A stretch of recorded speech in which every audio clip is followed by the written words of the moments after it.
Assalamualaikum warahmatullahi wabarakatuh. Pertama-tama, marilah kita memanjatkan puji dan syukur atas kehadirat Allah Subhanahu wa Ta'ala, karena berkat rahmat dan karunia-Nya lah kita masih diberikan kesempatan untuk bertemu di tempat yang penuh mubarakah ini.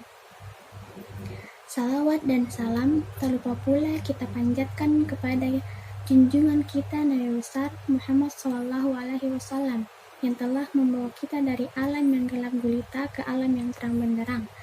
Hadirin wal hadirat yang dirahmati oleh Allah Subhanahu wa Ta'ala, pada kesempatan kali ini saya akan membacakan pidato singkat yang bertema ekonomi.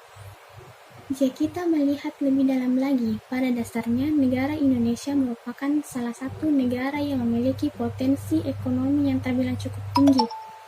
Dan nampaknya hal ini cukup disadari betul oleh dunia internasional.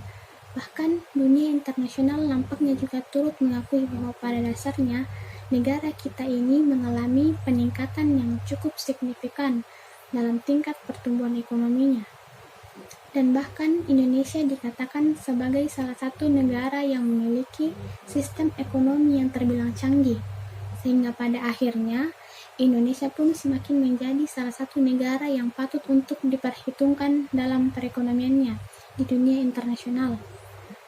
Sehingga hal tersebut nampaknya memang memberikan dampak yang cukup baik bagi keadaan ekonomi kita. Khususnya semakin banyaknya investor asing yang mau berinvestasi di negara kita.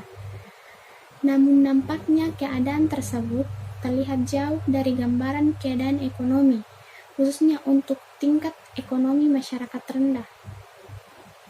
Karena memang setiap pertumbuhan dan perubahan ekonomi yang terjadi, pada dasarnya masyarakat rendah juga yang akan merasakan imbasnya. Nampaknya kesan baik yang dilihat oleh dunia internasional seperti berbanding terbalik dengan kondisi ekonomi yang ada di negara kita. Karena ternyata pada kenyataannya masyarakat kalangan menengah ke bawah malah merasakan keadaan ekonomi yang semakin terpuruk karena hanya dinilai membela kaum atas saja.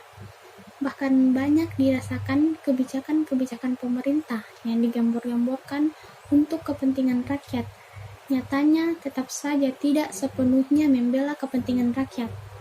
Melihat kondisi ekonomi negara kita yang demikian ini, nampaknya kita memang harus bersabar, namun tetap harus melakukan berbagai upaya supaya tidak tergerus dengan kekejaman kaum kapitalis.